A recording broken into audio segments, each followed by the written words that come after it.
Welcome to the Daily Coffee Pro, friends.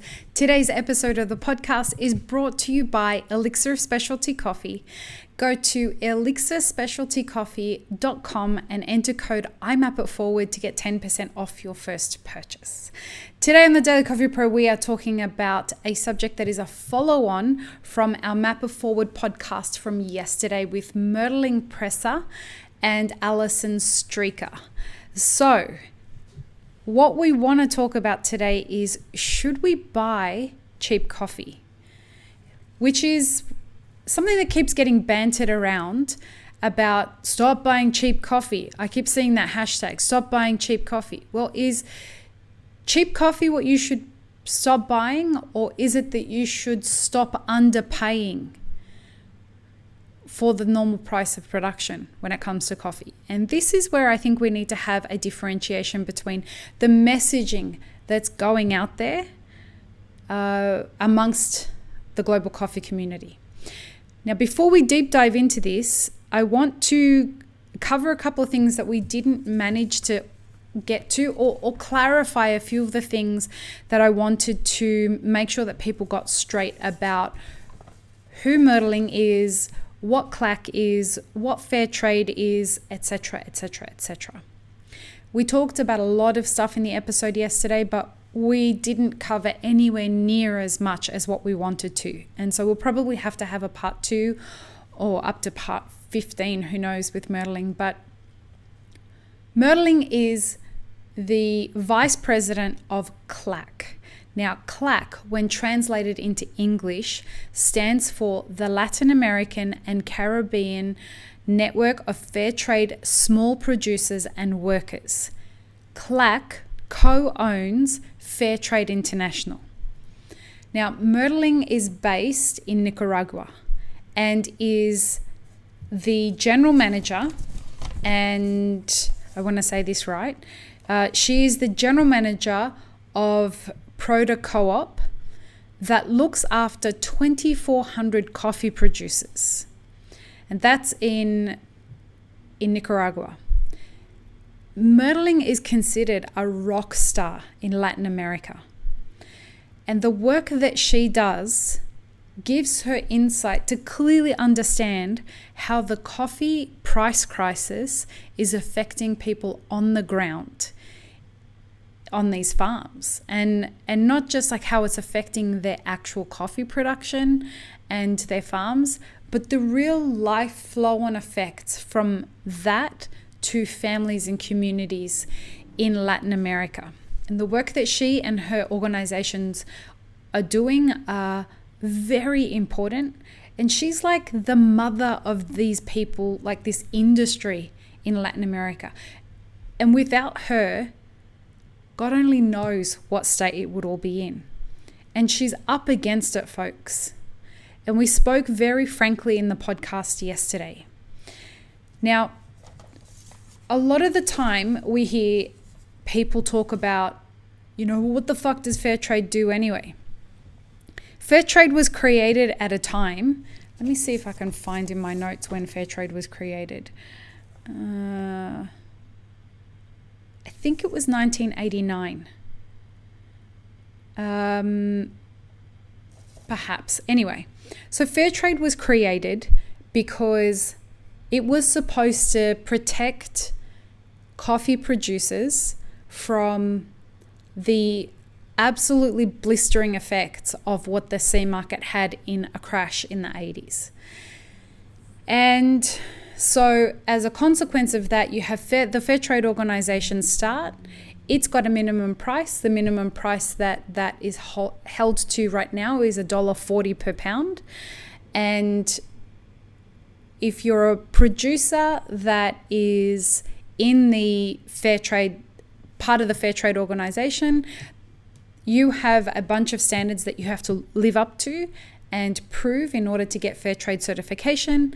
And as a part of that program, the minimum you will get paid is $1.40 per pound for your coffee, for your green coffee. There is a premium version of that which pays 20 cents a pound extra. Now, because of what's going on and because of how devastating the price has become. What the result of that is to these farmers, and it was put really eloquently by Merling yesterday on the podcast, but it's not just that the farmers aren't getting paid enough money and their farms are suffering. This affects whole communities. This means that their families can't eat. It means that their children can't go to school. It means that they don't have enough money for running the equipment on the farm. It means that they can't have access to medical needs that are important. These are real life consequences of them not being paid the right amount of money for what they're doing. They're not getting the cost of production covered. And if you're not getting the cost of production covered, you're certainly not getting the cost of doing business covered, which is more than the cost of production. So when I asked Merling what were some ways that right now we can help change the situation for the farmers in Latin America, and remember, CLAC looks after smallholder farms. They don't look after the huge big farms. That's not what they're about. It's all about small producers. And she has relationships with all these people and sees the effects of this. So this is very personal to her, and she works very hard to affect change and to get her message out. And she travels to conferences and talks about all of this stuff, but she's not getting heard, which is why being on this podcast, I hope, will help us create part of a solution. And there's no one solution, but one thing that she made very clear that could help right now is if we start purchasing more of the commercial grade coffee that's being offered from Latin America. And that may sound like, what are you doing, Lee? You're telling us to buy commercial grade coffee? And look, what I'm saying is, if in your coffee offering program, you can find great tasting coffees or even good tasting coffees that will suffice, like they're a 78, a 79, they'd be a great blender, you'll roast them really well, you put the effort into roasting them really well, or you don't need them as a blender. You could create a potential market in your cafe for people who don't want to spend, let's say, $3 a cup on a batch brew. They want a cheaper alternative, and they're not someone who pays as much attention to, I don't need an amazing cup of coffee. I really want the caffeine. If there's an opportunity there for you to create an alternative in your cafe, these are the coffees to do that with.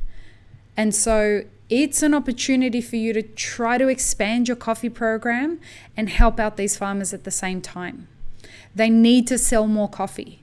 Now, Fairtrade will make sure that they're getting paid the fair price for the coffee, but they need to sell more of it. And to really solve the coffee crisis, what they really need is the big 5 coffee companies that buy the majority of the coffee from around the world. They need them to start paying more for the coffee. But what happens is they get into these contracts that drive the price down, and the farmers want to kind of protect their risk. So they think, well, if I can sell all of it in one go, I know I'm going to be paying less, but at least it's all going to sell. That gets them into a predicament as well. So if you can find a space in your coffee offering program to have an alternative offering for customers who perhaps want to pay a cheaper price, you can use that as a selling point to say to your customers that this is what we're doing, this is why we're doing it. It's a cheaper alternative to what we got. It's still a good coffee, but we want to support the farmers and buy the cheaper coffee. We've paid a really fair price for it, and we're trying to help out the farmers. And again, please think about using the hashtag This Is Your Coffee Farmer, finding out the details of who your coffee farmer is, getting their photo on the hopper or on the batch brew station on each of the batch brew towers that you've got being offered, put a photo with the hashtag "This is your coffee farmer" and some information so that people can start trying to learn that coffee comes from a plant. It's a complex agricultural product that we need to help get the message out to people that this is what they are buying. They are buying an agricultural product that is being made by other people's hands in a far, far away land. So the true complexity of the situation is much more intense than that, but that is a real life solution of what you can do. And Merling is saying, yes, buy the cheap coffee. If you can, buy the cheap coffee. Please stop telling people to stop buying cheap coffee. What we need to be sending the message out is pay a fair price for coffee. There's nothing wrong with buying coffee for, like $1.50, $1.60 a pound. As long as the farmer wants